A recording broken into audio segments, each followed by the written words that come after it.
মান সঞ্জীৱ বৰাৰ কাষলৈ যাব বিচাৰিম।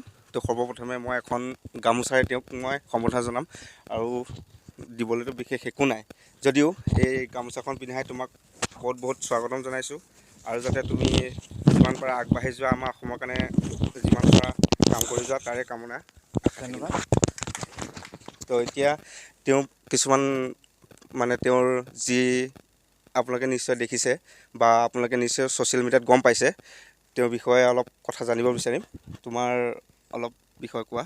হয়, মই পঢ়ি আছোঁ চৰাইবাহী কলেজ BA থাৰ্ড চেমত। হয় আৰু মোৰ মা আছে, দেউতা আছে, ভাইটি আছে। হয় হয় এতিয়া তোমাৰতো এতিয়া বৰ্তমান মানে কি ক'বলৈ গ'লে জুনিয়ৰ জুবিন বুলি আখ্যা দিয়া হৈছে হয় আৰু লগতে তোমাৰ বোকাৰ পদুম তুমি হয়। তুমি এতিয়া অসমৰ বাবে এতিয়া তুমি যিহেতুকে এতিয়া অসমৰ বাবে আগবাঢ়ি যাব লাগিব, তো তোমাৰ মানে কি তোমাৰ পদক্ষেপটো মানে কি প্ৰকাৰে তুমি আগবাঢ়ি যাম বুলি ভাবিছা?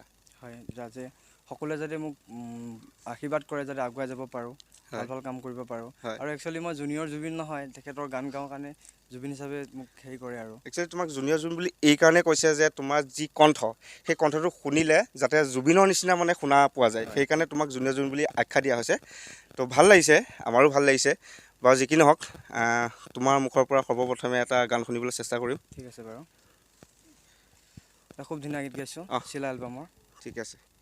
চিলা চিলা চিলা মই তোৰ আকাশৰে, উৰি উৰি ফুৰো মই ডাৱৰে পোহৰে। চিলা চিলা চিলা মই তোৰ আকাশৰে, ঘূৰি ঘূৰি ফুৰো মই মনৰ আশে পাশে। চিৰণিৰ জাকোৰে ময়ো তাকে খেদি যাওঁ, সূতা কাটি গলেও তোৰেই ঘৰ পাওঁ। চিৰা চিৰা চিৰা মই তোৰ আকাশৰে। ধন্যবাদ। হয় হয়, বহুত সুন্দৰ কণ্ঠ, বহুত ভাল লাগে শুনি। তেওঁক মই যোৱাকালি মানে কি আজি ৰাতিপুৱা শুনিছিলোঁ, শুনাৰ লগে লগে মোৰ এনেকুৱা অনুভৱ হৈছে যে তেওঁৰ কাষলৈ মই কেনেকৈ পামগৈ। তো অৱশেষত তেওঁৰ কাষ আহি পালোহি, বহুত ভাল লাগিছে। আৰু তোমাৰ এতিয়া অলপ মানে কি শুনিব পাইছোঁ বোলে তুমি কিবা নতুনকৈ গান এটা বৰ্তমান ৰিলিজ দিবা। হয় হয়। মানে কি সেই গানটো কেনেকুৱা ধৰণে মানে তুমি মানে ৰূপায়ণ কৰিছা? গানটো এটা বিহুগীত, খুব ধুনীয়া হয় গানটো, কথা সুৰ মই কৰিছোঁ। হয় আৰু মোৰ সহশিল্পী ৰিয়া কলিতা, হয় তেখেতেও ধুনীয়াকৈ গাইছে হয় গানটো। প্ৰণয়দ্বীপম চৰাইবাহী প্ৰণয়দ্বীপম ষ্টুডিঅ'ত কৰা হৈছে গানটো। হয় আৰু গানটোত বিশেষভাৱে সহায় কৰিছে উমেশ ডেকা আৰু সূৰ্য কুমাৰ দেৱ, দাদা হয় মোৰ তেখেত। আৰু হয় কি বুলি কয়, দেৱা দা আৰু চিন্তুমণি দাহঁত, তেখেতলোকে বঢ়িয়াকৈ সহায় কৰিছে, বহুত আগুৱাই যাবলৈ মোক সাহস দিছে। হয় তেনেকৈ কৰিছোঁ গানটো।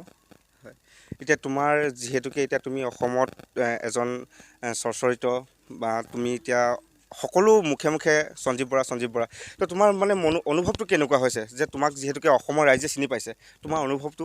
বহুত ভাল লাগিছে যে ইমানখিনি যে মই আগুৱাই যাব পাৰিছোঁ, ইমানখিনি যে আশীৰ্বাদ দিছে, বহুত ভাল লাগিছে। যে আগতে চিনি পোৱা নাছিলোঁ, এতিয়া মোক চিনি পাইছে বহুতখিনি হয়, মানুহে। তোমাৰ পৰা আৰু এটা কথা জানিবলৈ মই চেষ্টা কৰিম। মানে কি তুমি যিহেতুকে যেতিয়া ঘৰতে আছিলা, ঘৰত গান গোৱা বা কলেজত গোৱা, কিন্তু তোমাক যিসকলে আগুৱাই নিছিলে সেইসকল মানে সেইসকল ক'ৰ হয় আৰু কেনেকৈ মানে কোন কোন হয়, অলপ তেওঁৰ পৰিচয়টো দি দিয়া। প্ৰথম মই ঘৰতে গান গাই থাকোঁ, আৰু যেতিয়া মই গান গাই থাকোঁ, এই আমাৰ ওচৰৰে দাদা এজন, তেখেত হয় জিন্তু দা, হয় তেখেত আহিল, শুনিলে গানবিলাক। হয় আৰু তেখেতে মোক আগুৱাই লৈ গ'ল বহুতখিনি। আৰু মোৰ বন্ধু ৰঞ্জিত বৰদলৈ, হয় তেখেত আছিল। কি বুলি কয়, পংকজ দাহঁত আছিল। হুম হুম তেনেকৈ বহুতখিনি মানুহে আগুৱাই লৈ গৈছে। হয় হয় তেখেতলোকৰ নাম ক'বই লাগিব মই। বহুত বহুত ধন্যবাদ তেখেতলোকলৈ। হয় হয়। আৰু বিশেষকৈ তোমাক একো নকওঁ, আৰু মোৰ চেনেলটোৰ ফালৰ পৰা বহুত বহুত স্বাগতম জনাইছোঁ। আৰু লগতে যিসকলে এই সঞ্জীৱ বৰাক আগুৱাই মানে কি অসমৰ ৰাইজৰ মাজত উলিয়াই নিছে, সেইসকলকো বহুত বহুত স্বাগতম জনাইছোঁ। আৰু যাতে এনেকুৱা আমাৰ বোকাৰ পদুম যাতে আৰু আগুৱাই নিয়ে আৰু উলিয়াই নিয়ে, অসমৰ যাতে যি এটা কি বুলি ক'ম, যি আমাৰ অসমৰ এটা মানে কি ক'বলৈ ভাষা নাই আৰু, মানে বিশেষকৈ ইমান কথা কোৱা অভ্যাসো নাই। যি কি নহওক, ইমানতে মই ভিডিঅ'টো নাসামৰোঁ। মানে কি ঘৰৰ সকলো পৰিৱেশ দেখাম, আৰু লগতে আপোনাৰ বাপেক, তেওঁৰ দেউতাক, মাকক অলপ পৰিচয় কৰাই দিম বাৰু।